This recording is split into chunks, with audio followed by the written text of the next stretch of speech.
Ladies and gentlemen, welcome to Retro Wars episode 371. Woo! As always, I'm your host, Justin Baker, and as always, I'm joined by resident old bastard, Chris Saturn. Hello.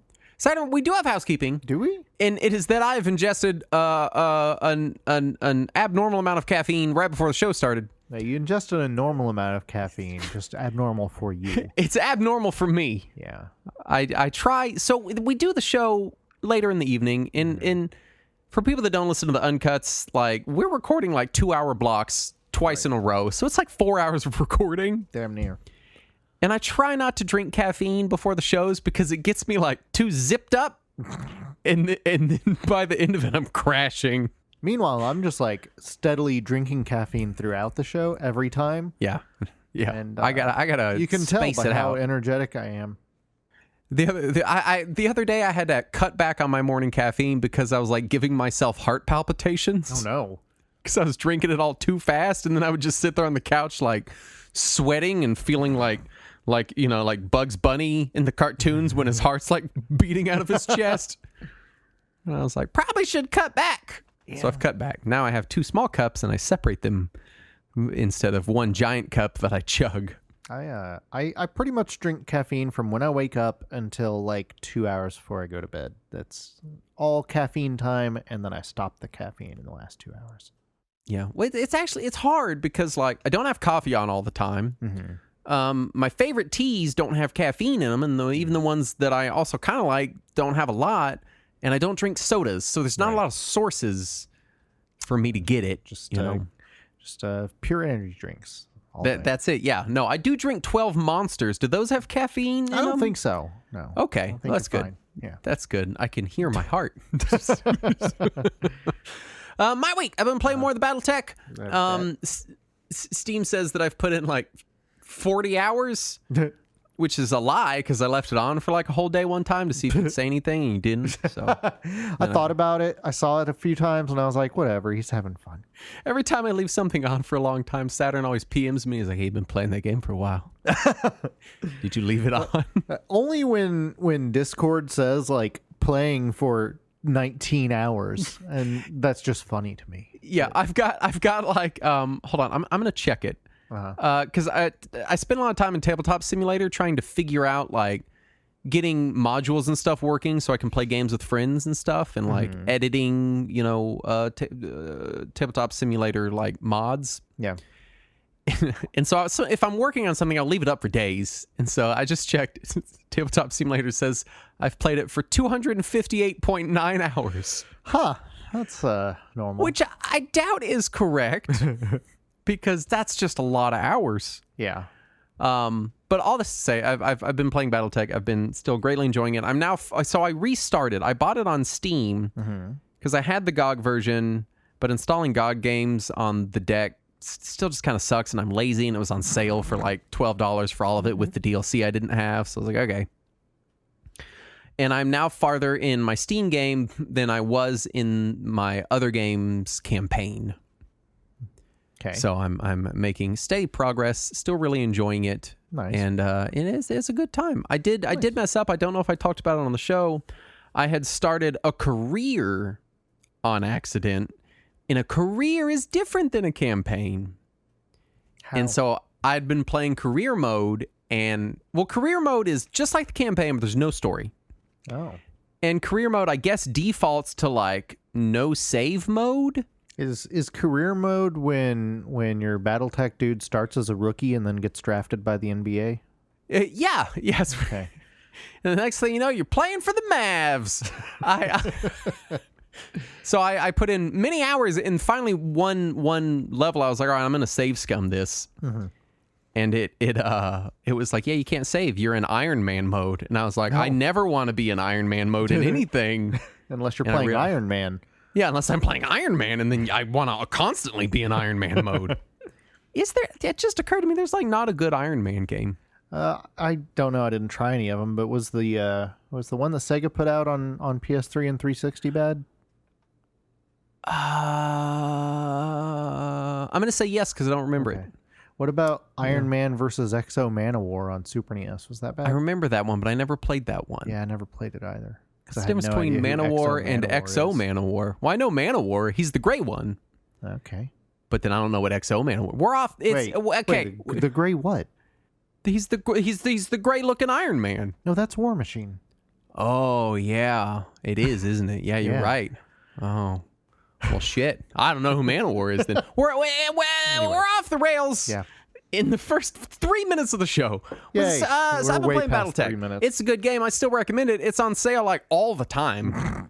It's on Humble Bundle right now for like $12 with a bunch of other stuff that you can play if you want to, but you should play BattleTech. Yeah. What have you been playing? More of the same, mostly. I did finish Avenging Spirit, which is still just a charming little arcade game, but it's super That's short. the little ghost game, right? Yeah, little ghost game. Yeah.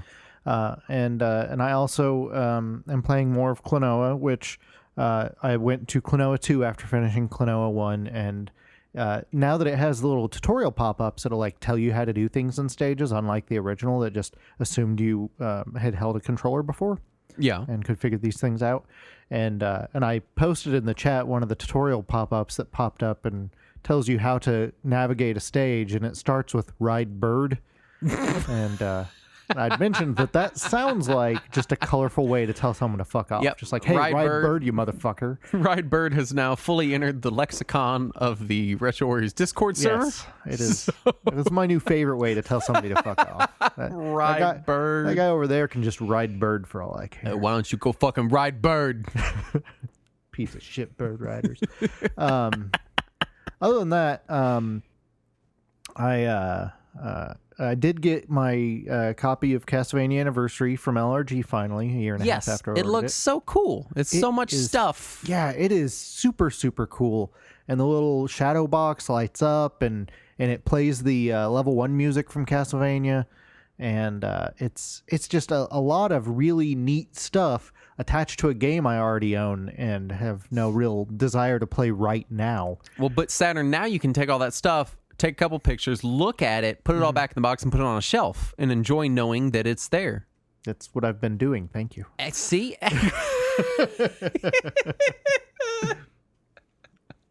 Stop attacking me.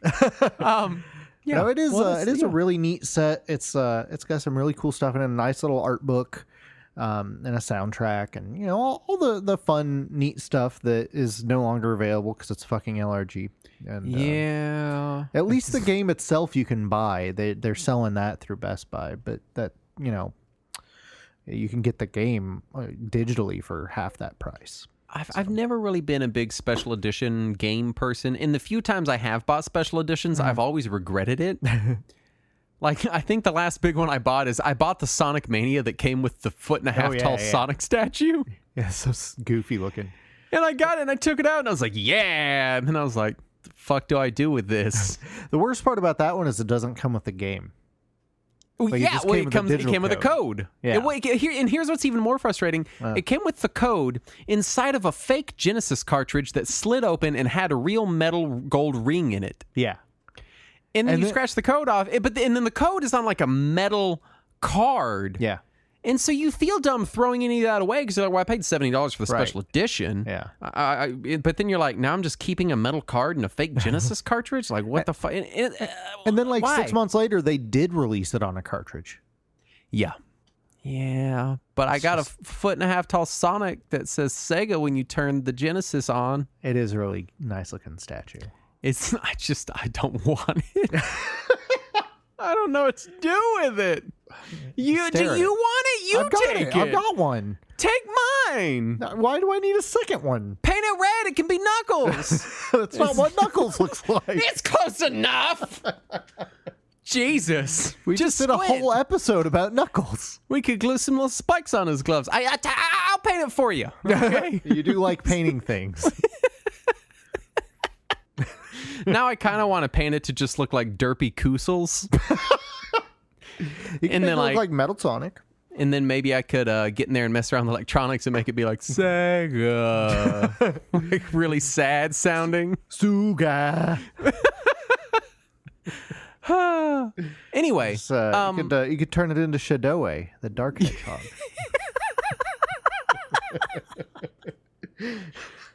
Perfect. Yes. Let's do the news. Yes, sir.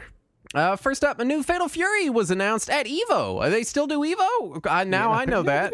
I thought they canceled it. Or was that just for a little bit? Yeah, it was just for a little bit. And they announced a new Fatal Fury. They teased a new Tekken. They showed some more stuff about Street Fighter 6. So, I knew it was canceled, and then there was all those crazy sexual assault allegations. Right. Yeah, that was unfortunate. And I guess they're just going to keep doing it. Yeah, I think they kicked out a lot of those people. Yeah. And now they're back. And, I am glad to see that SNK is looking at a new Fatal Fury, because that's exciting to me. That was the first of their games or the first of their fighting games anyway, that I really got into. What was the last Fatal Fury? Was it Garrow, wasn't it? Mark of the Wolves? Yeah. Yeah, I guess there has not been one since then. Yeah, not that I can think of. Because everything else, they went hard in on King of Fighters. King of Fighters, yeah. Yeah, and then that was it. And then Samurai Showdown came back. Now there's new Fatal Fury. There's new King of Fighters. Like, it's a good time. I'm waiting on that new Metal Slug any day. What we don't need is a new Art of Fighting. You can forget that one. That's fine. We don't need a new Art of Fighting. I would take Last Blade 3. Yeah, that'll be fine. New Last Blade is fine. Week. But we don't need a new Art of Fighting. Take a new Waku Waku 7. That's not. Was SNK. That not them? That was, who did Waku Waku 7? Was that Bandai? I don't know, but I'll take it. Whoever did that, if you're listening, do one of those too. Just while we're at it, while we're assigning you games to make for us, let's do those. Yeah. Wayfarer Studios is working on a live action. Oh, it was Sunsoft. Sorry, it's Sunsoft that did that. That is working on the movie. No, sorry. It was Sunsoft did Waku Waku 7. I was like, I don't think Sunsoft's doing the live action Pac-Man movie. No, but Wayfarer Studios is. Yeah, I don't fucking know. The live action Pac-Man is just a dude eating pills and seeing ghosts. I really want it to just be like Seth Rogen, just dressed like Seth Rogen. But they paint his. They paint him yellow. No, he's just like eating stuff. Just like he's in a t-shirt and he's like, "I'm Pac-Man. What the fuck do you want?" And it's just that's the whole movie. But everything else is accurate to the arcade game. So he's in the maze. There's the dots. There's the fruit popping up. He's just like, I don't know what's going on. Yeah. I don't even know what the fuck would. Okay, here's my prediction. Yeah. You can't do a live action Pac-Man movie. I'm guessing it'll be live action in the same way that Sonic the Hedgehog is, and Pac-Man will be CG. Yeah, that's my thought. But if Pac-Man doesn't eat a whole person and thus murder them, is there any point in making the movie? What if instead somebody in the movie dies, comes back as a ghost, and then Pac-Man eats the ghost? This is great. Yeah. I don't know, man. It's... I guess. Inti Creates has announced a retro-style platformer in the vein of Castlevania called Grim Guardians, which is 1,000,000 times better of a name than Bloodstained. I think it looks neat.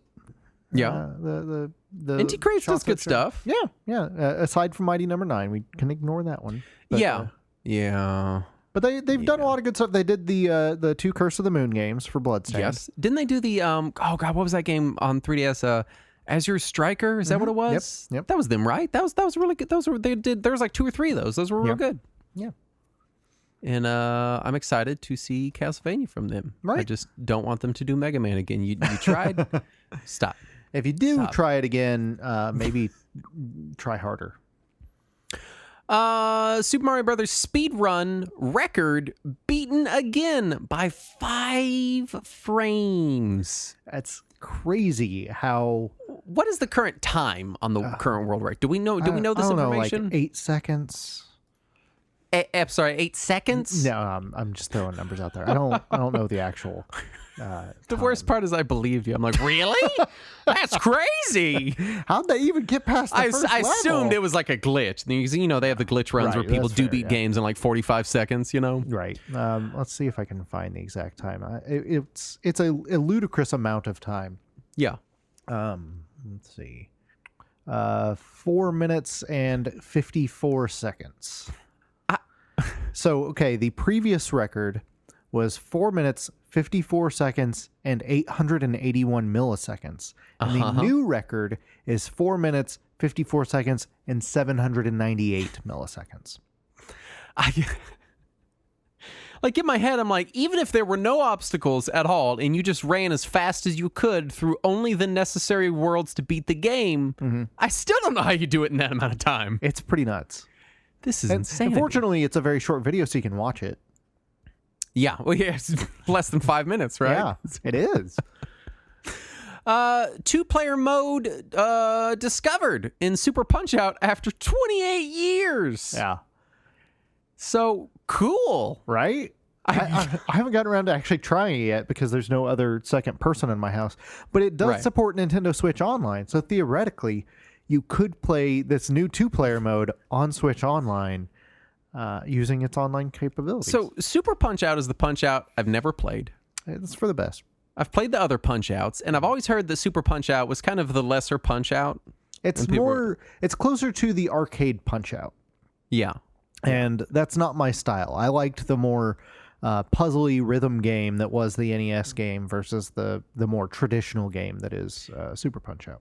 See, and that makes me feel like I would probably prefer Super Punch-Out because I do not like the rhythm gamey timing thing of the NES Punch-Out. Yeah, and I've known some people that do prefer Super Punch-Out, and it's usually for that same reason. They don't like the NES game as basically a rhythm game.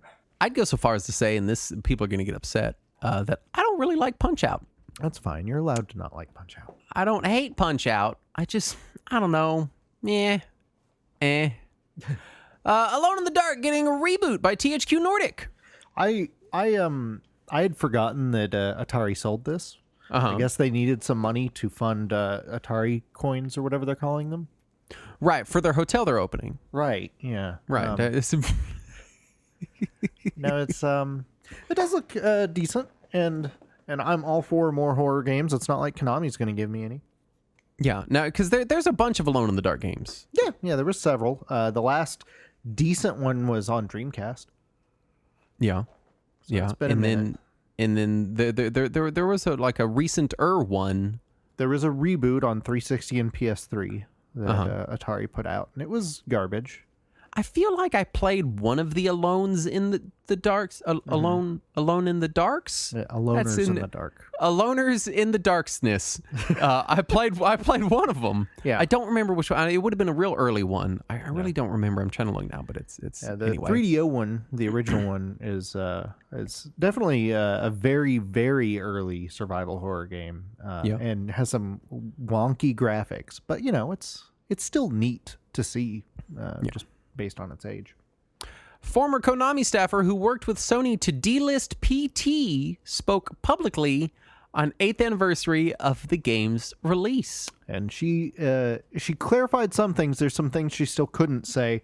But she talked about how hard it was to get Sony to list the game in the first place because Konami had to convince them to list the game, to not list Konami as the publisher, and to post it off schedule in the middle of their presentation. Yeah. And that apparently took just a lot of coordination between Konami and Sony to get that done. And then when she came back after the game was canceled and they told her she was the one who had to go back to Sony and say, hey, could you please remove this and also erase it from people's consoles? Yeah. That was, she said, the most difficult conversation she had while she worked in the game industry. Man, so I did not follow the PT thing outside of the initial scandal. Yeah. What was the reason that it was deleted from people's consoles?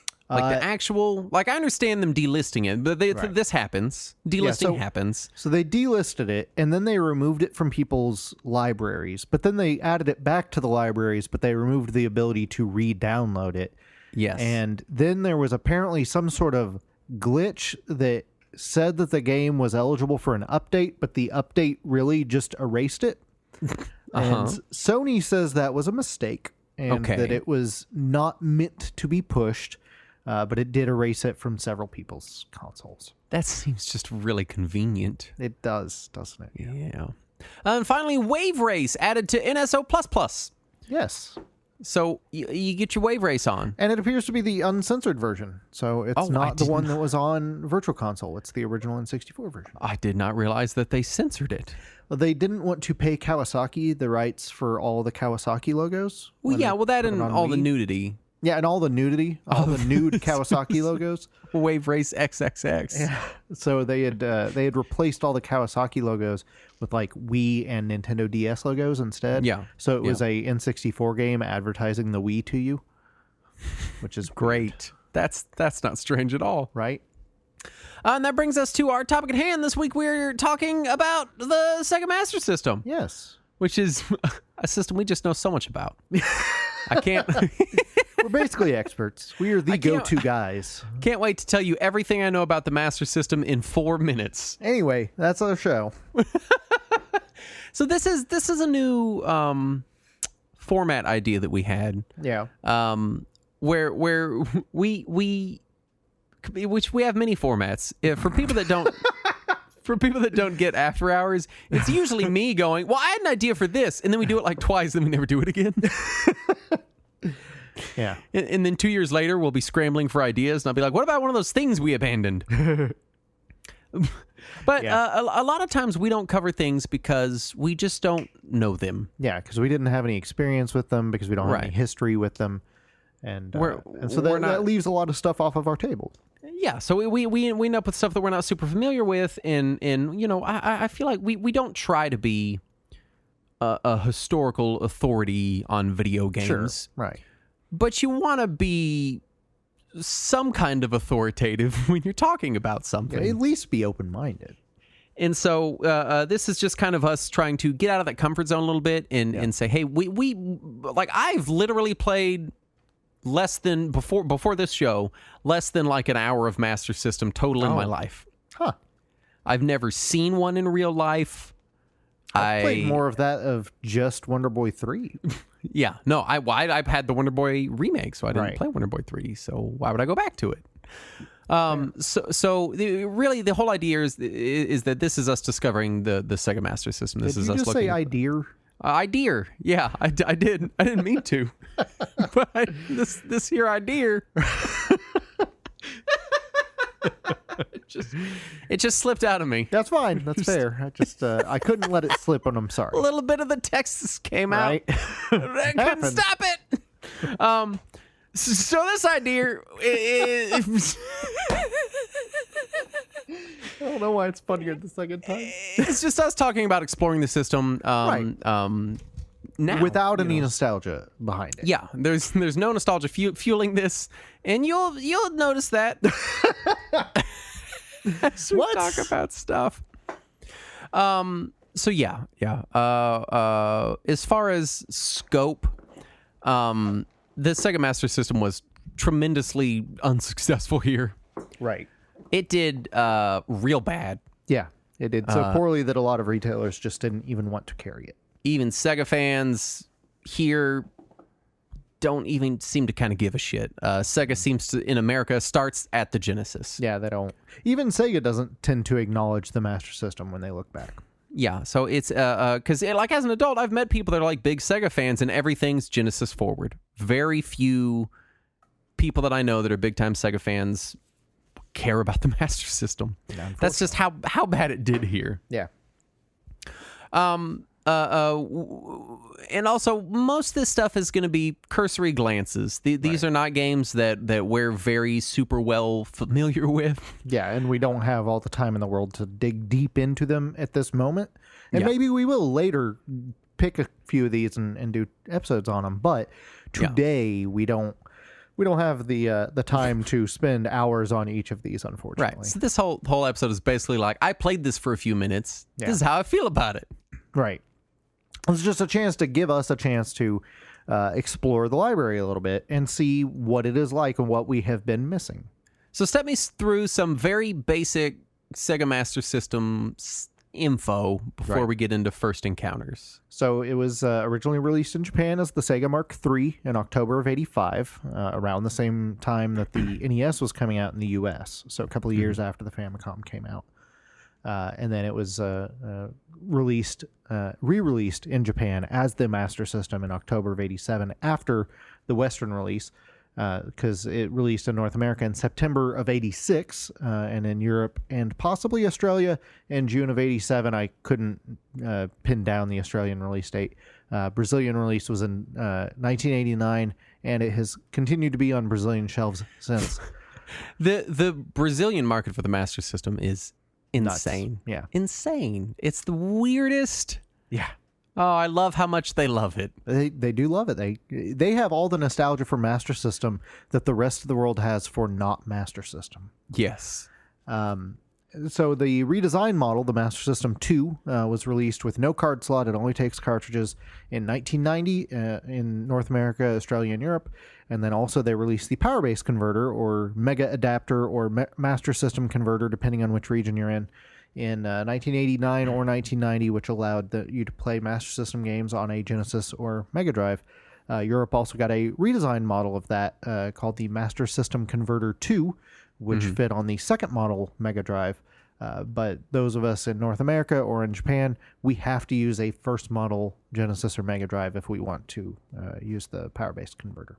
And I will say that the Mark III, the Japanese Mark III, is one of the most beautifully ugly pieces of hardware I have ever seen. Yeah, it looks like if somebody went to somebody in 1980 and was like, design the game console that somebody would sell in Star Wars. Yeah, could you mod my floppy drive so that it plays video games? Yeah. Like, it looks fucking terrible. Yeah, it's goofy. It is goofy looking. And the controller on that thing, oh my God. Yeah, I'm not a fan of it. We'll get to the controller. It's awful looking. And it's just, the Sega Mark III looks like it looks like one of those weird knockoff systems. It's so bizarre. The second Mark III? Do what? Did you say the second Mark III? No, the just the Sega Mark III. Oh yeah. But even then, the North American Master System also looks fucking weird. It looks goofy. It's very angular. Very angular. It looks like it plays cassette tapes. Yes. They all look like they play cassette tapes. Yeah. And I don't understand the Mark why. III to me has always looked like it should be one of those cassette tape rewinders. Yes. Yes. All that aside, let's talk first encounters. I really don't know when I first encountered the Master System.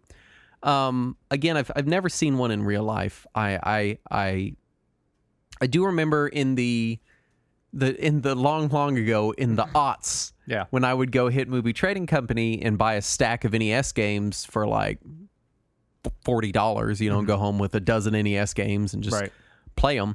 I would see Master System stuff from time to time, but it all looked like the off-brand cereal version of NES stuff because it's all so ugly. Yeah. The cartridges are ugly as shit. The grid art background, I know a lot of people love it, but it is not very enticing. Yeah, and also it's like I'm a big fan of the uniformity that Switch cartridge cases have, where they're all just solid red on the side. Yeah. So I appreciate uniformity, and I can understand the desire for uniformity, but the genericness that every Master System cartridge has, everything looks like it's not done. Yeah, it looks like like if somebody replaced the Sega logo with an IBM logo and replaced the name of the game with Microsoft Excel, that would look just as normal to me. You'd be like, all right, Microsoft Excel, and it's got Shinobi on the front. Okay, yeah, that's fine. I mean, on the cartridge, not on the cover. Okay. It always looked weird and cheesy and kind of low rent, and so I honestly never gave it the time of day, which it always looked like a business executive trying to make a children's product. Yes, which I mean, granted, that's what all these video games are. Yeah. But yeah, it's something about that very, again, like you said, it has a very cohesive style, right? But that style is just, it's like, what if we didn't finish it? Like, that's the style. But so yeah, I that my first encounter with it must have been hitting up Movie Trading Company and being like, what the fuck is that shit over there? And then just kind of writing it off. Yeah, it's hard to say exactly when I first encountered one, because you know how over time our memories become worse and worse narrators of our lives. Oh yeah. And trying to look back at my childhood, I was trying to think, like, did anyone I know own a Master System? And my first thought is, no, of course they didn't. Nobody owned a Master System. But then I keep thinking about like those couple of kids that had the weird video games and I didn't know what they were. Yeah. And I wonder if one of them was a Master System, because the console itself looks vaguely familiar to me. But then I also grew up in the era when some kids still had, Magnavox Odyssey 2s and stuff like that. So there was all kinds of weird electronics and weird video games still floating around in that era. So I don't honestly know if I did encounter one then. The first time I played any games for it, though, would have been in the late 90s when I got my power base converter used at a GameStop in like 97-ish, before most of them were called GameStops. They had a few stores that they had already started calling that. And the people at the store, I asked them, like, if they knew what it was, because I was familiar enough with it but hadn't played with it, and they were like, I think it's a Game Genie. And so they sold it to me at Game Genie price for $4. And it was like $4 or $5, somewhere there. And then they also they didn't have any games for it, but they did try to tell me that I could just plug Genesis games into it, and I was like, I don't think I can. And I absolutely could not when I got it home. Yeah. And it was another 5 or 6 years before I ever encountered a cartridge to put in there. Uh-huh. And then for 10 years, all I had was Rampage. Oh. Yeah. It's just Rampage. I do kind of... I had emulated some stuff, but... Yeah. I do kind of wonder, because this is one of those weird... The Master System is one of those weird pieces of hardware that succeeded in Europe. Yes. It succeeded in Brazil later. Yeah, it succeeded in parts of Europe and seems to have succeeded pretty well in Australia. But it did not succeed in North America, which, some Japan. don't. But Japan is the weird one. Mm-hmm. That's very strange. Because even kind of more oddball systems that like didn't have success in the US, like the MSX was big in Europe, but it was also big in Japan. Right. And I wonder if maybe my, unfamiliarity with the Master System comes from the fact that in the 90s and early 2000s, it was all about Japan and Japanese games. Right. And so Japan didn't give a shit about the Master System. They weren't talking about it, and when I was going out, seeking out extraneous game information, it was, stuff rooted in Japan, where they also didn't care about the Master System. I mean, it did okay for a little while. Yeah. It didn't ever do great, though. I do wonder which did worse in America, the Master System or the TurboGrafx. It had to be the Master System, right? Yeah, it was. But only barely, because the TurboGrafx didn't have a huge impact. Though the TurboGrafx at least lasted 5 years. Yeah. So. Yeah. I don't know. Yeah. Let's talk hardware. Yes. We don't own one. Yeah, neither one of us owns one. And I've only seen them in person a few times, to be honest. Yeah. Yeah. So not much we could say there. It does use Sega cards, which is... Well, it uses cartridges or Sega cards. Which is weird. Like, why? Yeah, so, this was, that era. Is it just a cost saving? Yeah, in Japan, they were trying to keep prices down, just like microcomputers would have the disc or cassette option for your games. That way, there would be a cheaper alternative if a game didn't need that much ROM space. And so they gave the alternative of Sega cards, which were conveniently removed from the Master System too, because nobody was making games for them. Yeah, and it came out. So Japan, it came out in 1987. So that's a full. What was the Famicom 84 in Japan? 85. The Famicom was 83. Oh man, I forget how early it was. So this is years after the Famicom. Well, the Mark III was 85 in Japan. Okay. Even then, it's still a couple years after the Famicom, because the Mark I came out around the same time as the Famicom. Yeah, and the Mark I wasn't much more powerful than like an Atari. An Atari 5200 or something. Now, just horsepower wise, and we're going to talk about individual games when we get into those later on. Yeah. But I feel like the Master System does not have the same kind of processing power that the NES does. It does and it doesn't. There are areas where the Master System outperforms the NES. Mm-hmm. Specifically, it has more video RAM and more colors that can be displayed on screen at once. Like, just looking at it, playing the games, I didn't compare the specs, But just playing the games, it feels noticeably behind the NES. Although I do wonder how much of it was also it just got a lot less attention and development, even potentially in markets where it did thrive. Well, that's a lot of it. And also the fact that the NES had all those custom mapper chips that did a lot of the work. True. And the Master System, so far as I'm aware, did not have that. So you were just reliant on the tech, and the console still had to be backwards compatible with Mark I games. Mm-hmm. So because of that, there were some intentional lower specs on the console in order to keep that backwards compatibility. Yeah. So there are some issues as far as hardware, but there are also some advantages. Again, the number of simultaneous colors, I believe the resolution is higher, as well as the sound, because it had that FM chip, the optional FM processor. Well, here's the thing. Mm-hmm. The base chip sounds terrible. Yeah, the base chip is not great. It's bad. It's like the Genesis, which I will insist sounds like farts still.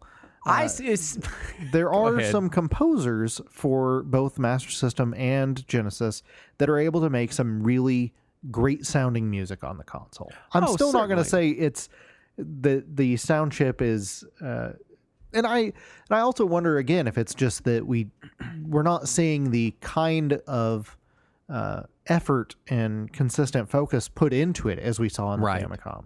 And certainly there are good sounding games on the Master System, and we'll talk about some of them later. But I'd been playing Master System games all week, and you shared a YouTube link to a Game Boy port of Faceball 2000. Yeah. And I clicked it just because I was like, what the fuck is Faceball? And I was like actively sitting there flipping through Master System games after Master System game, and just hearing it, I was like, oh my God, it sounds amazing. There's so many channels and instruments and things going on. Yeah. And I remember just listening to this Game Boy soundtrack to a shitty game. Right. Blowing me away because I'd been sitting there all afternoon on the Master System, and the Master System is mostly just like boop, boop, boop. Boop, boop, boop, there are a lot of bleeps and bloops on the Master System. However, now granted, you get the FM synth module or whatever, exactly. and there's some more impressive stuff. Then it helps. It certainly helps. Definitely on games that on the games that support it. Yeah, that support it. Yes.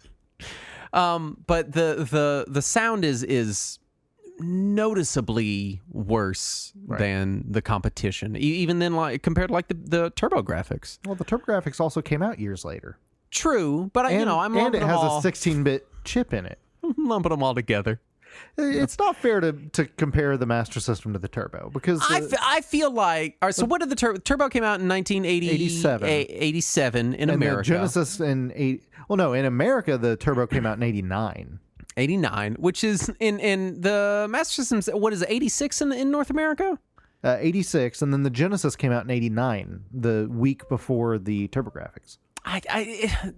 As always, the TurboGrafx is right there in that in-between that I feel like you could apply it both ways. I always apply it both ways. It came out a week after the Genesis, though.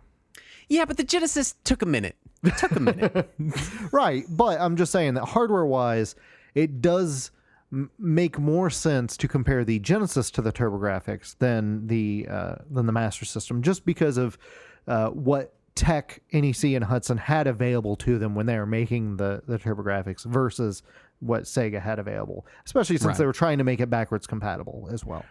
Regardless, the base model Master System sound chip is not the most flexible hardware in the world. It does sound pretty It sounds like kids with a recorder. That's what it sounds like. Let's talk more physical system.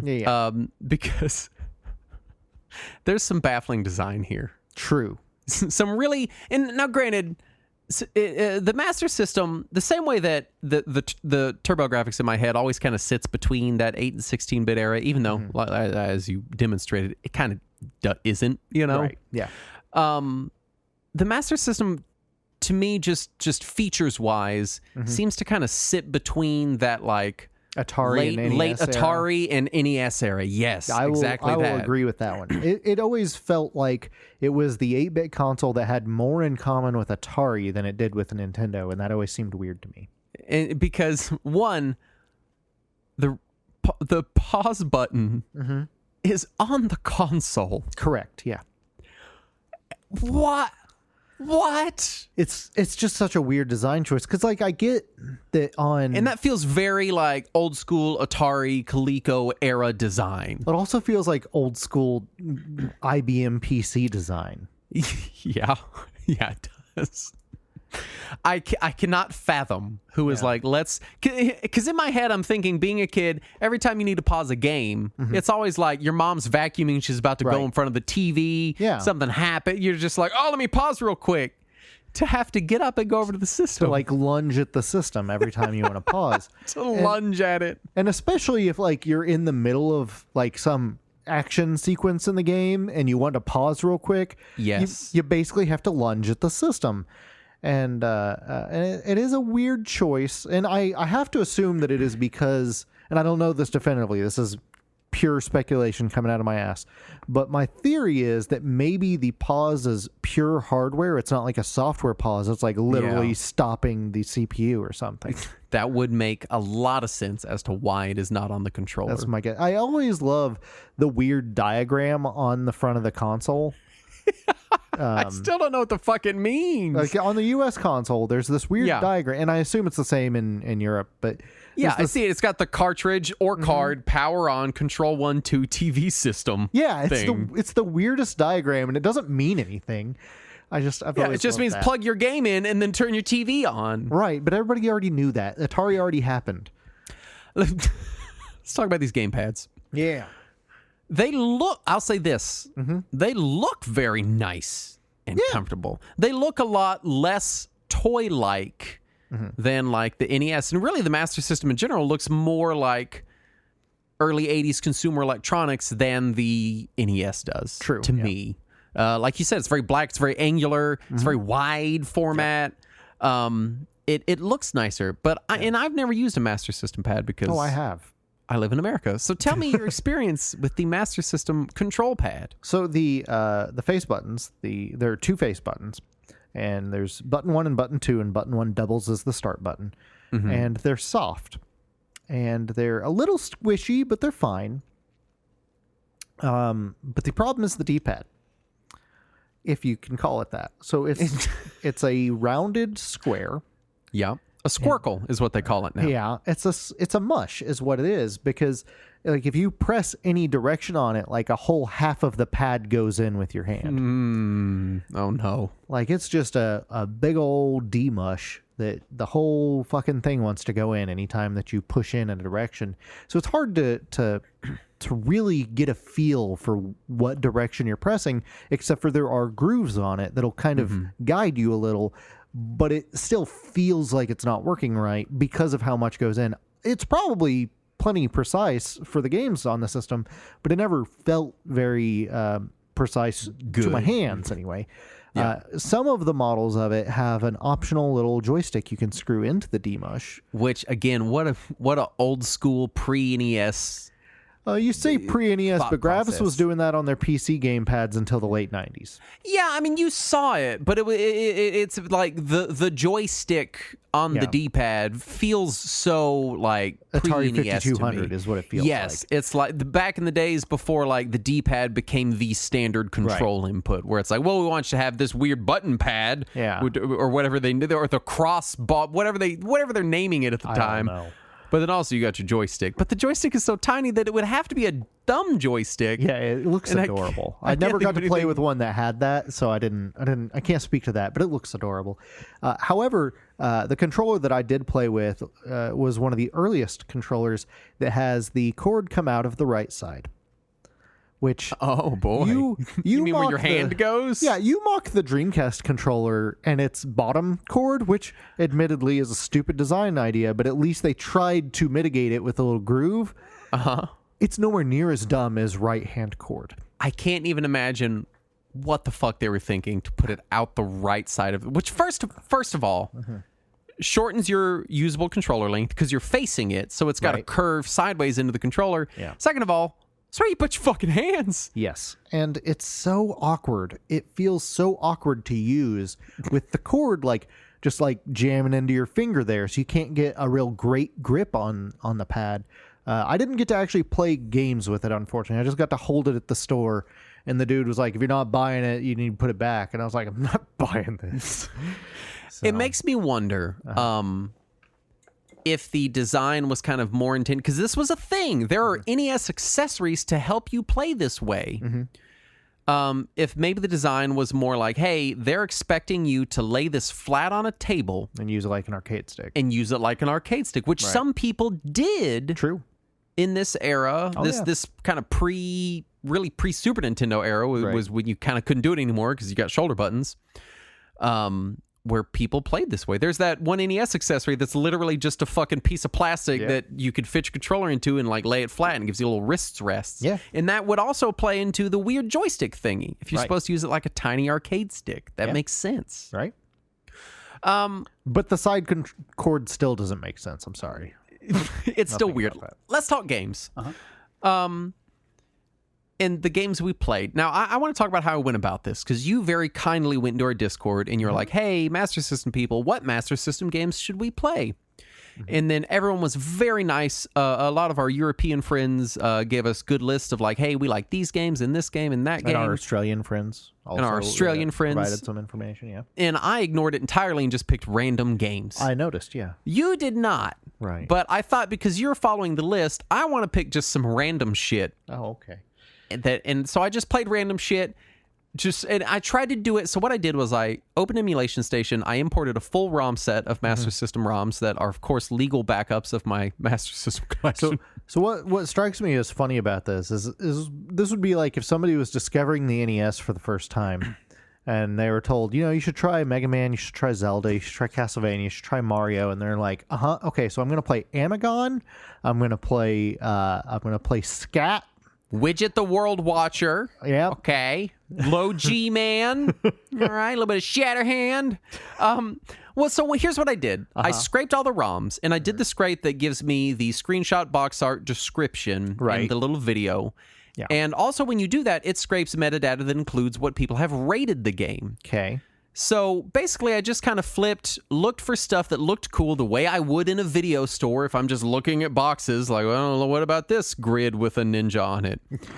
And then if it had a rating of 3 or above, I would play it for a little bit. So you did the approach of somebody who had never read a game magazine back then, and I did the approach of somebody who did read game magazines back then. Because when I was a kid, we didn't have game magazines, and so that is how I still played games. No, they were there. I didn't have them. I mean, I don't mean we collectively. I mean personally. They were right there on the shelf. You just had to go pick one up, read it, and put it back on the shelf. Well, they didn't have them in our video store. Oh, I see. Well, and we didn't go to game stores. I always saw mine at the drugstore. That's where I saw mine. We almost never went to the drugstore. We had an Eckerd, and it was like a special treat to get to go there with my grandma. And they had so much other cool shit that I was just never came in. And we did have about a dozen issues of Nintendo Power in our house. We didn't have a subscription. Because I remember always being like, where did these come from? Can we get more of these? Why do we only have this many? Have they made more since then? Just because, I'm a kid. Right. Anyway, so yes, the approach I took was I'm going to randomly pick shit that looks fun based on box art and what people have rated it. So I don't know how we want to do this. We want to go back and forth. If we want to just fire through some shit. I wasn't even going to go through the games as a list. I was just going to mention the things that I thought were notable in games. Well, but I will let you go through your list. I'll go through. I have a list. So first of all, and they're in alphabetical order. So I just played a bunch of random shit.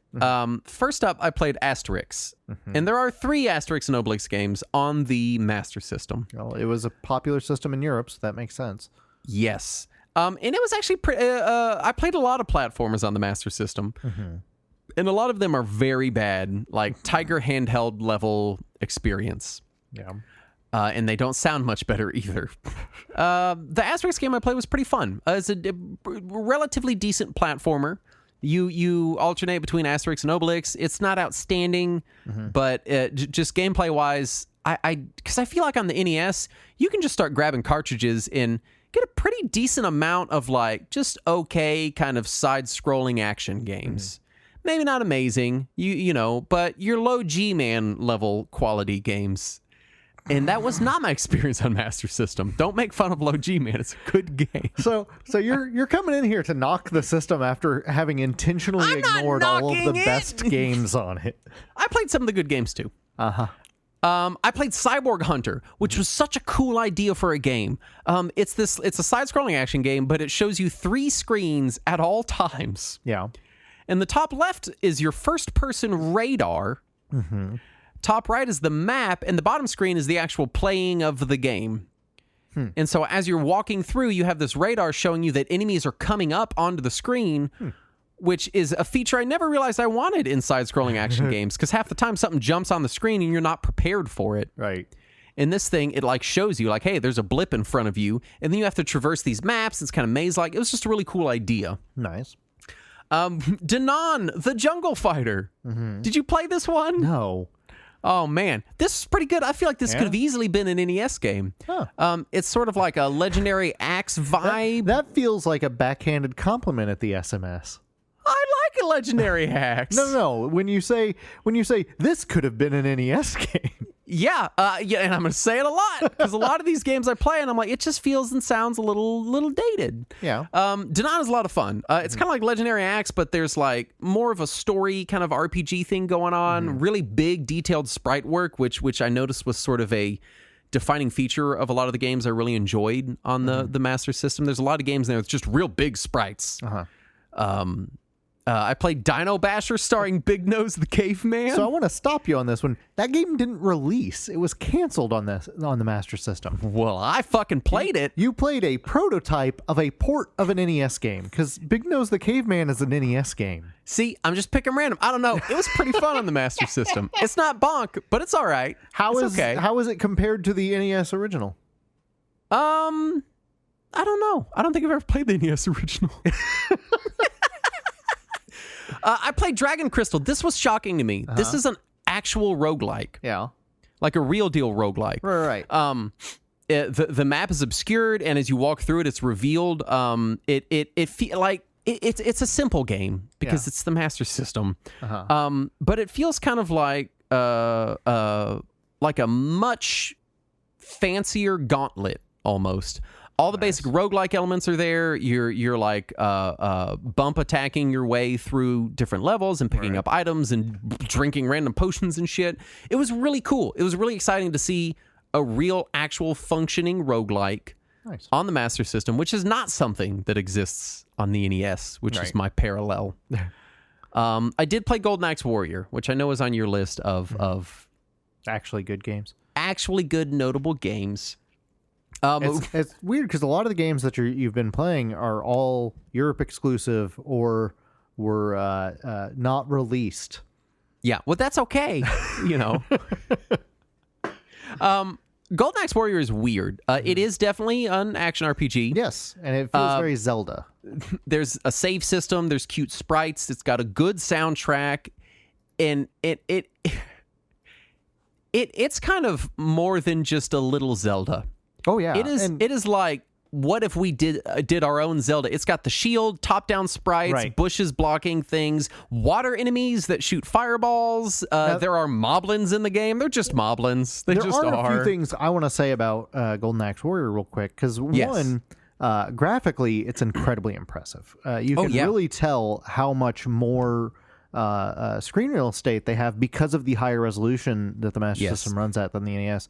Also, the color depth and the amount of colors are fantastic. It really makes for a vibrant, really nice presentation. However, you really feel how limited they are by that gamepad.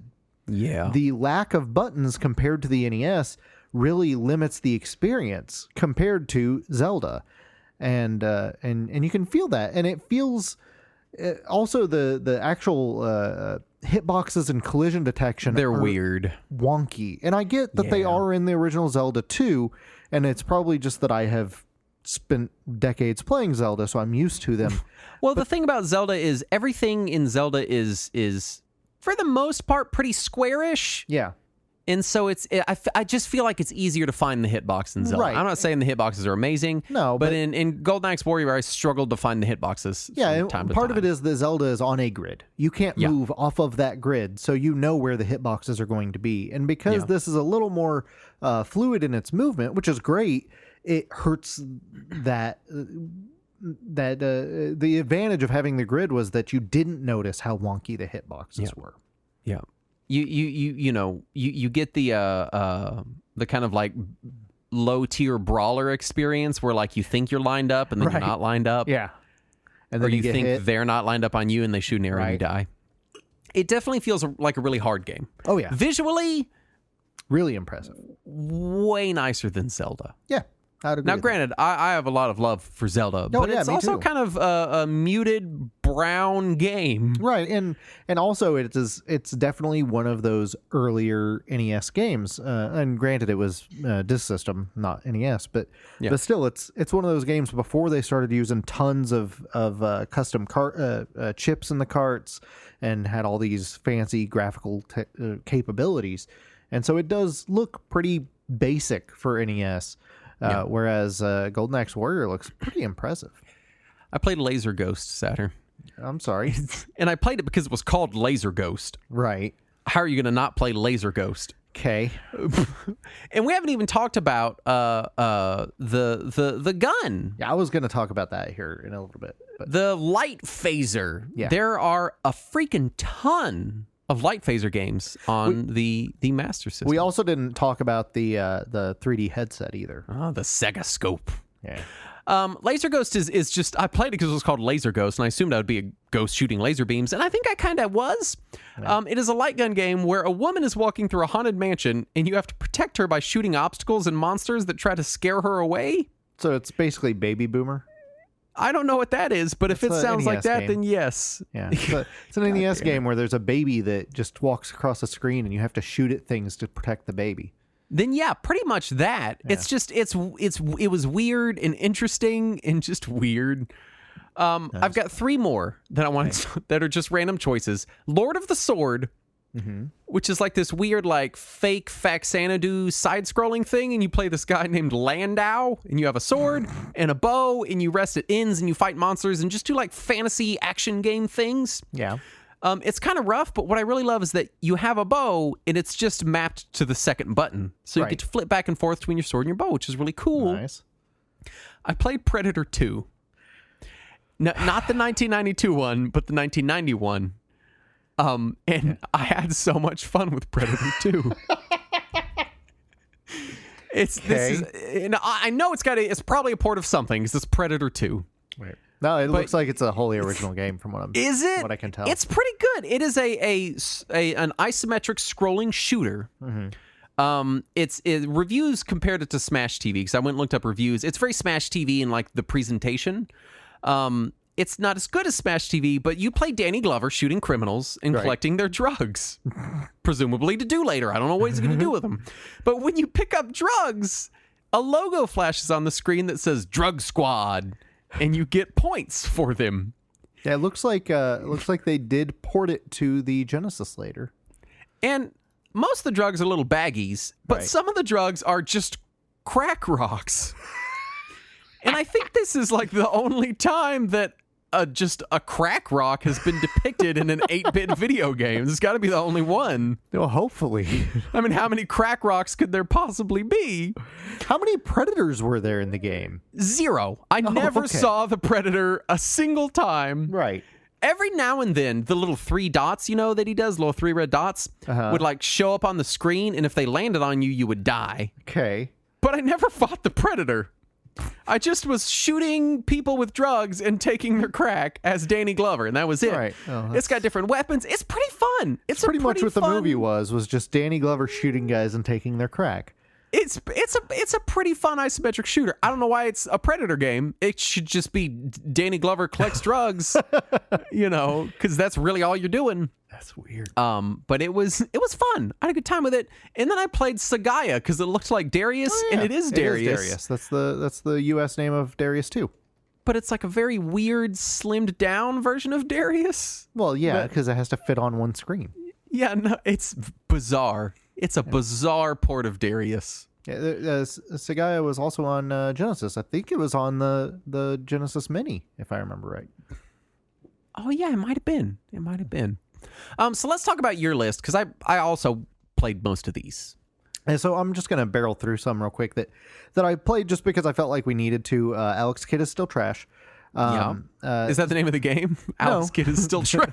That's just that's the name of the reboot. Alex Kidd is still trash. 2022. If they did make a reboot called that, I'd try it. And they made it like intentionally really bad. Right. So I tried a few of the different Alex Kidd games. Yes. I was just going to rush past it and mention that it was trash, but now I have to talk about it. So Alex Kidd in High Tech World is possibly the worst game I've ever played. It's that's a dramatic claim. Oh man. So first of all, it plays it's like a point and click adventure with side scroller controls and so many just random instant deaths. And if there is a save system, I couldn't figure out how to use it. So it looks like it just makes you start the game over every time. And it's slow and it's dumb and it has the worst localization. There was a one point where I walked into a room and it just said something like Kate is fat. I don't know who Kate is, but it told me that she's fat. No, it did not. Let me find the exact screenshot because I posted it in our Discord. Kate is fat? That's all it said? It was something like that. Let me see if I can find... Do you think it was just like a disgruntled programmer? Like, what the fuck is... Here it is.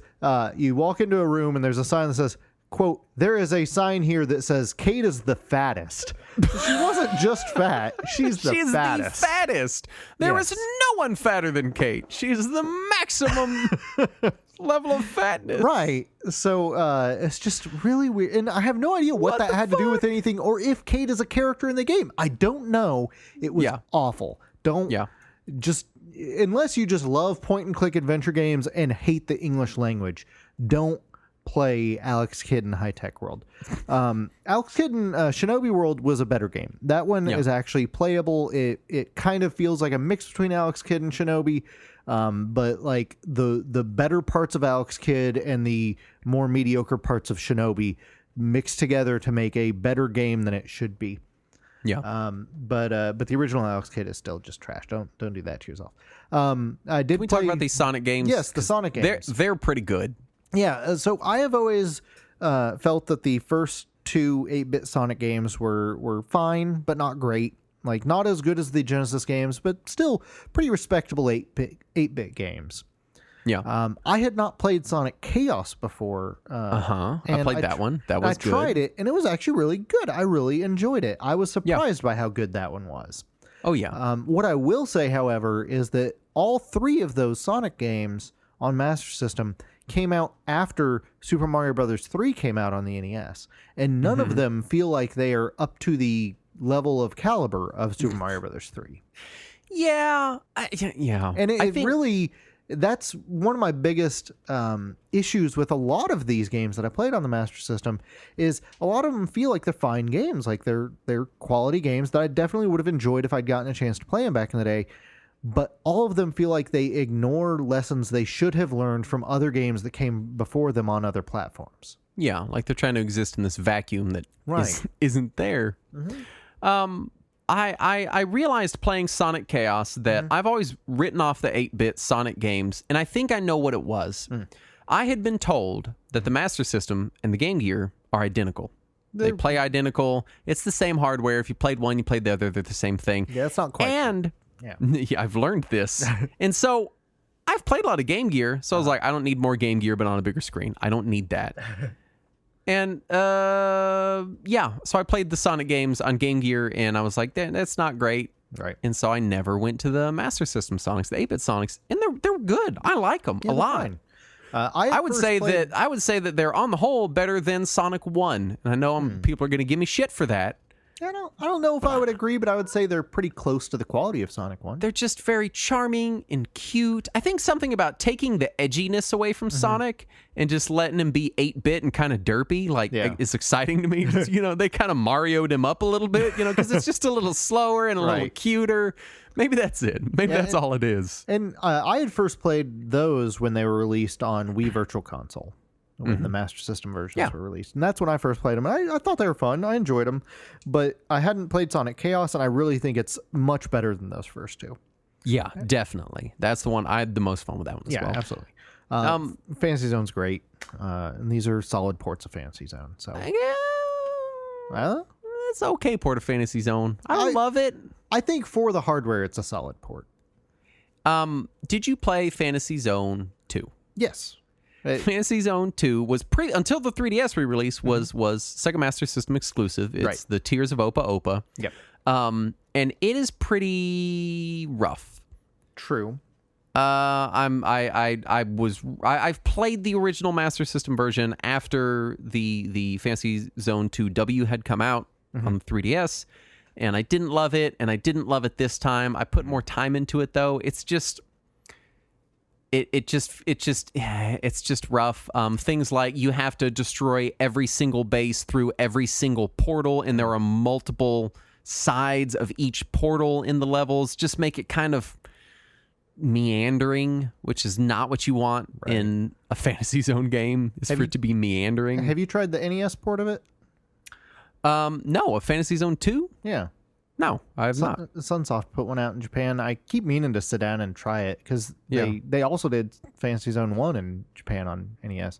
Yeah. And I hear that one's pretty good compared to the version that Tengen put out over here, but I've not put enough time into them to say.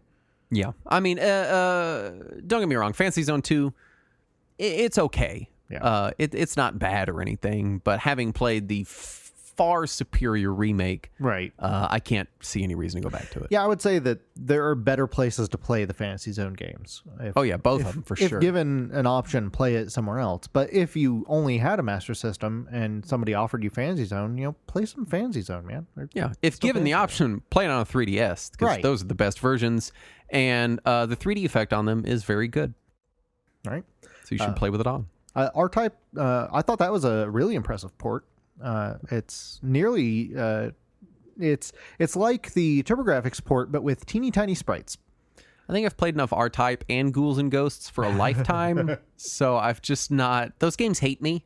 Yeah, Ghouls and Ghosts was a fine port as well. It feels like Ghouls and Ghosts, but using the graphics of NES Ghosts and Goblins, which is a little weird, but it worked, and the physics felt more like the arcade than the NES game does. So it's a good port as far as Ghouls and Ghosts go. Of course, if you can play it on Genesis or Super Graphics, play that. Psycho Fox was something that somebody recommended to us, and also it is something that the internet keeps saying that people should play if they're going to play Master System games, and they're wrong because it's a hateful game, and you shouldn't play it.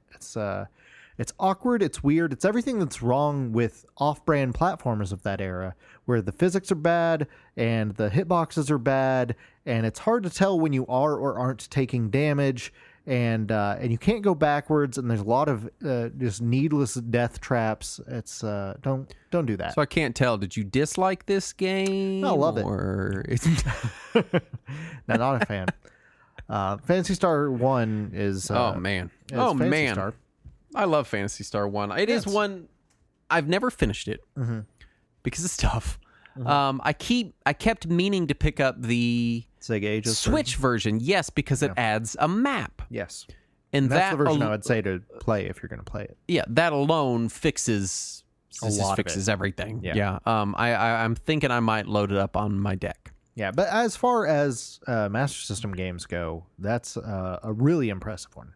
Extremely impressive. A good sounding game, a good playing game, very fun. Highly recommend the first Phantasy Star. I feel like it gets kind of left behind in favor of Phantasy Star 2, which is just so much better. Oh yeah. Just to put it plainly. Right. But also still a really good game in its own right. You know, Absolutely. I feel like it gets kind of, for people are always like, yeah, play the Genesis Phantasy Star games. They're great. And I'm like, but also Phantasy Star on Master System. And also, it was one of the first JRPGs with a female protagonist, which I think it deserves more credit for. Which this is one I played on the Wii. On the Wii Virtual Console, I downloaded it. And because I wanted to play Phantasy Star 2 because I'd listened to a retro game podcast and they talked about Phantasy Star. And I was like, well, I'll start at the first one. Yeah. And I played it and I was like, this is not what I expected. And then it was just so cute and charming and fun. And then it was a first-person dungeon crawler. And I was like, well, fuck, I have to play this now. I don't think I'm pretty sure I never finished it. But still very good. Very good game. Highly recommended. Did you try Master of Darkness? I did not try Master of Darkness. So it's a Castlevania clone. Okay. Is it a good one? It's okay. It feels like it wants to be Castlevania, but it only watched somebody play Castlevania.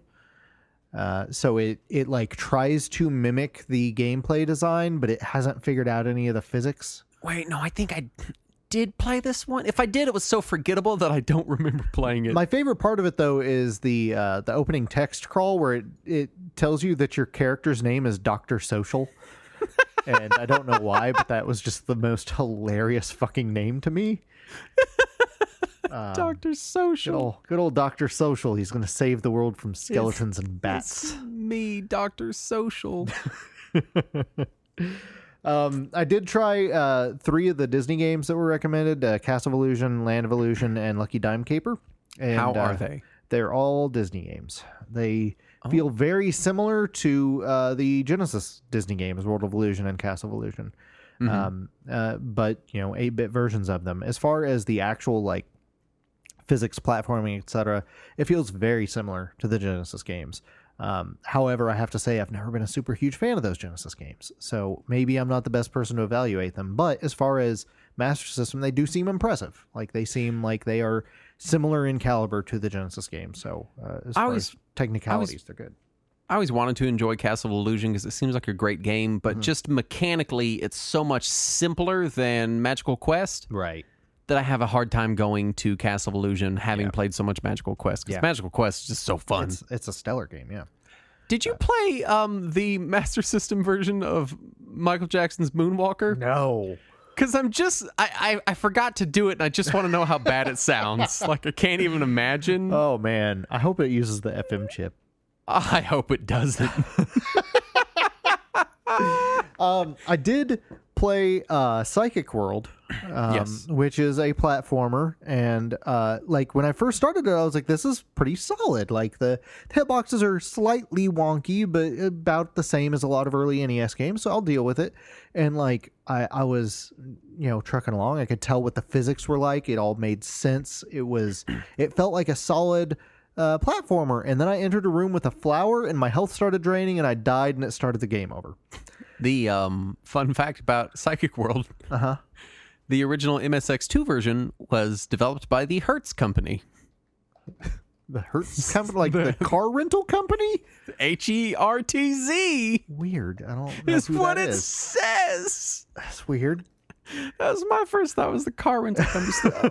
So a flower killed you? Yeah, I was killed by a flower just by looking at it, and it drained my health, and then I was dead, and the game started over. And then I decided that's enough for me. I don't need to go any further if it's not going to tell me what is going on. And I just gave up, sadly. You messaged me this week, and you said, Justin, you have to play Golvelius. Yeah. And I played Golvelius. Yeah. And Saturn, I have to tell you, I did not have to play Golvelius. So it feels like a prototype version of Guardian Legend, but instead of it being a good shooter, they give you a sword with the worst range ever. If by prototype you mean a game that they did not make good yet, so haven't released it, then yeah, Golvelius is. I did not have a good time with Golvelius. Okay, it's compile. Although I will say the multiple different perspectives. Yeah. Was so weird. You've got side scrolling, you've got top down, and you've got vertical scrolling. Right. Levels. All because I've never seen a game do all three. You see games do 2 of them. Right. Your Blaster Masters and your whatnot. Right. But or your salamanders. Or your salamanders. You got your salamanders, your Blaster Masters, your Guardian Legends. The whole thing, whole idea. and but Golvelius, I wanted to like it. It's so Yeah. cute. It's so cool. It's got so many cool ideas, but it's It not. does have little blue landers in it. Only it calls does. them Randar. Randar. It is I, Randar. That was when I knew I had to get you involved in it, because I was like, it just called him Randar. But yeah, it is charming. I will give it that. No. No, it ain't. It's just. I thought it was charming. It had the same. I had the same control issues with it as I did with Golden Axe Warrior, where the hitboxes just felt fucking weird, and I couldn't hit stuff, and it just I struggled with it. Yeah, this was a compile, and it felt like it was compile, but it felt like it was really early compile, like they were not yet finished with the game. Yeah, and I've heard people talk. I don't want to say highly. I was going to say highly of Govelius. I've just heard people talk about Govelius. I think is more specific Right there.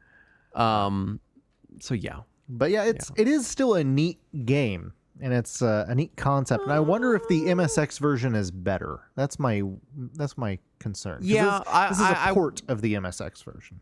I would be interested to play the original version and see how. I will say that the MSX version looks like butt. Oh no, because I was looking at the pictures of it, and it looks like butt. Because it's the MSX1. It's not even the correct. MSX2. Right. Oh, I see. So it is a ugly game. Anyway, also I tried the 2 Zillion games, which if you're not familiar with Zillion, it is the game based on the anime based on the light phaser for the Sega Master System. It's the sequel to Million. No, that's Trillion. Oh, it's million, trillion, then zillion. Yes. Is that what it is? So yeah, it's a game based on an anime that's based on the gun that comes with the Master System. Mm-hmm. And it has some of the absolute most ugly box art I have ever seen in my life. That is true. Wait, is it? It just says Zillion, the mega cartridge, and it has a picture of a microwave. Yeah. So So it plays a lot like Impossible Mission, which if you owned a microcomputer in the 80s, you played Impossible Mission. If you didn't own a microcomputer, you may have played the sequel on NES. But it plays a lot like Impossible Mission. You're moving up and down elevators, you're going into rooms, you're searching computers. You're shooting guys with the gun, and it's the gun that comes with the system, but it's not compatible with the gun. So, don't try to use that. How do you fucking mess that up? Yeah, I hear it might be compatible with the gun somehow, but I don't know how, because it's a side scroller. I don't know how that would help you at all. But when you die, the bad guy who looks like Queen Amidala from Star Wars, he laughs at you, and then it shows Opa Opa from Fantasy Zone, who feels sorry for you and wants you to continue. It's a weird game. It controls surprisingly really well. It is really slow paced and awkward, much like Impossible Mission. But I do think that I enjoyed it. I think I might recommend it. Zillion 2, on the other hand, is a shmup, kind of. It's like a forced side-scrolling run and gun, which is almost a shmup, but not a shmup. And I don't know if I recommend it quite as much, but I think it might actually be a better game. I'm not sure. It's got better box art, and first of all, it's got lots of words on it. Zillion 2, the Tri-Formation, a mega cartridge. And it's got a man on a motorcycle shooting a laser gun at a green man. Yeah, so that's basically the game, is you're on a motorcycle and you're shooting a laser gun. That's basically the game. This is great. And it is faster paced, but harder than the first one. It feels like it's more of a game and it's more fleshed out as a game, but I don't know what was going on in it. Also, the title screen just says Tri-Formation, as if you're supposed to know what that means. Yeah, I don't know what that is. Yeah, me either. I have no idea. I did play X-Men Mojo World just because it was called Mojo World, which is just the dumbest possible name. I played the name. Game Gear version of that, yeah. That's not a good game. Yeah, got a couple minutes in on that one. I did try some others that just some websites said were good. Mm-hmm. Double Dragon. Yeah, how is that? I've always been told it's the better port, and I powered it up long enough to remember that I hate Double Dragon. And it feels like Double Dragon, and it looks like Double Dragon, so I believe them. It is probably a good port. Marble Madness initially looks great. Like when you first start it up, it looks like it's going to be a great port, and then you start moving, and you know how in Marble Madness you're a marble? Mm-hmm. And when you move, like your little marble like rolls around on the course and you everything. move like a marble would move. Right. In this, there's no animation of you moving, so it just looks like a JPEG sliding around on a screen, which makes it really hard. Like one of those sliding square puzzles? Right.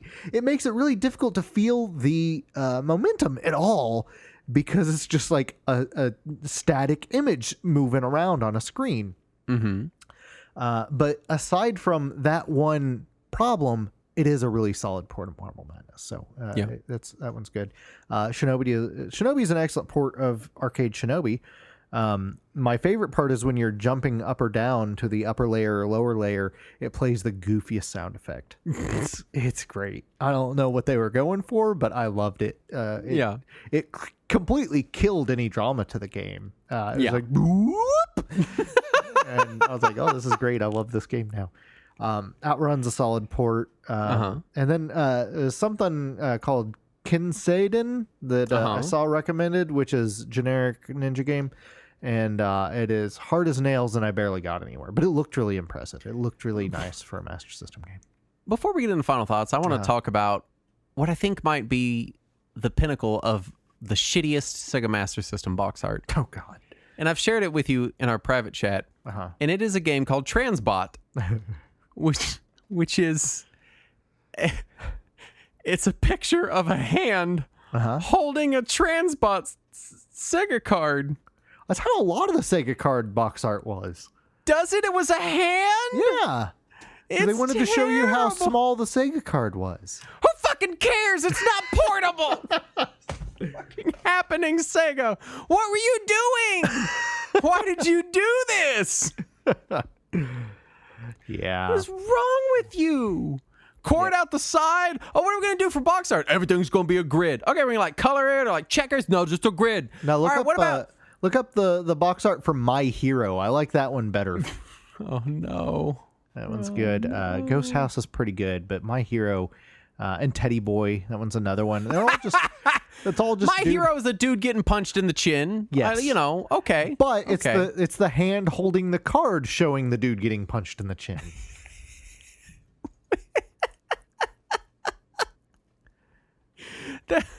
It's just also bad. I did mean to play the port of Ninja Gaiden and didn't get around to it. I haven't played that one. I can't speak to that. But it's supposed to be pretty good. But I think my conclusion playing all these is it just really feels like a lot of the developers of Master System games weren't looking at the rest of the industry to see where game design was going. And because of that, it's a lot of games that have some excellent potential that kind of fall short a little bit just because they're not learning from those lessons of the rest of the industry. And that's really disappointing to me. I did also play a lot of ports like Street Fighter 2 and Mortal Kombat 3 and stuff. Right. All the tech toy ports. Yeah. They're about as good as you would probably expect them to be. As far as final thoughts, I had an okay time with the Master System. What I've learned is there's a very wide... There feels like a wider technology gap between different Master System games than I'm used to feeling from a system. Would you say that the technology gap is wider than what you would see between, like, say, Urban Champion and Kirby's Adventure? Because that feels like the widest technology gap to me. I feel like there's more. So I agree. That same gap does exist on the NES. But I feel like there's a lot less stuff in each category, right? For the Master System, it just feels like this like even smattering of stuff.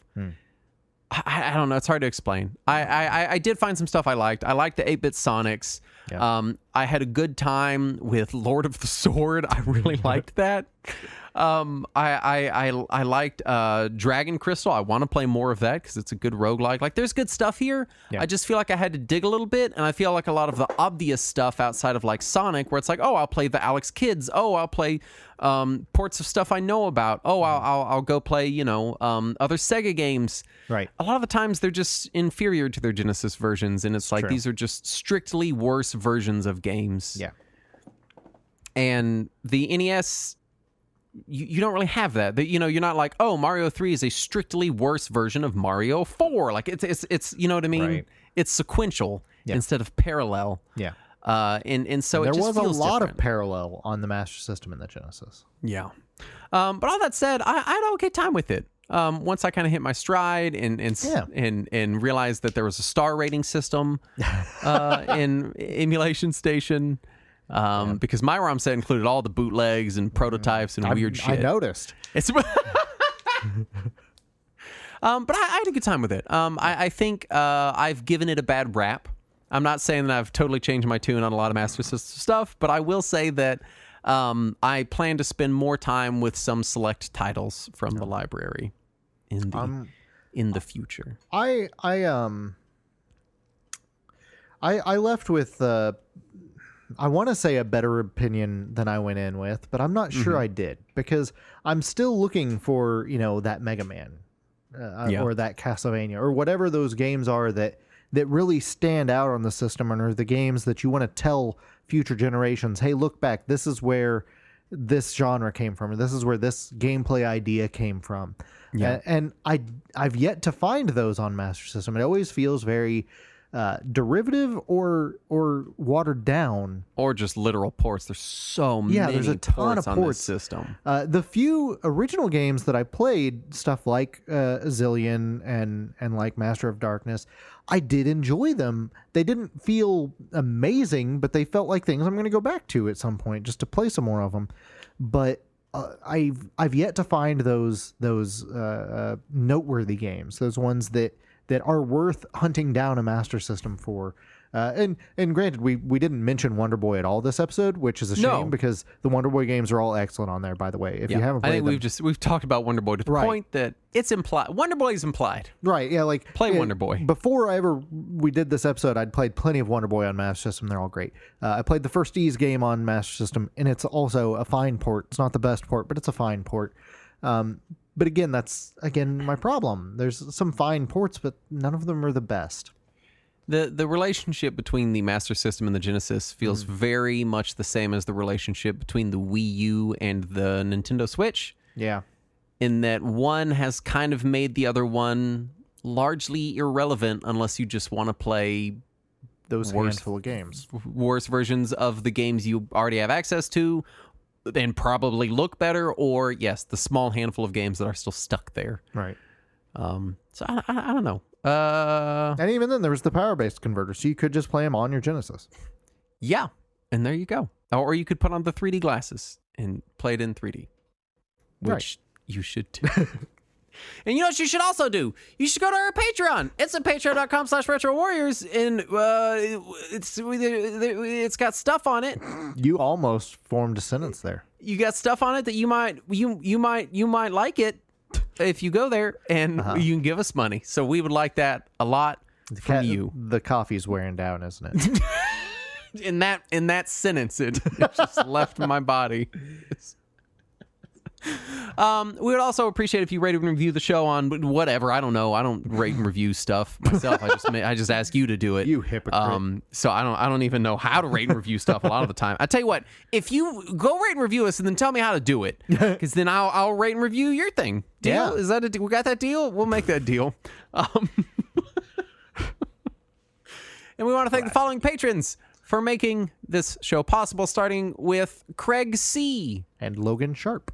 Mark Bowler, Mark Meredith, Matthew Davis, Marshall Bravestar's Techno Horse 3030, Nick Brown, Novocaine FS, Poncho Man Randy Savage.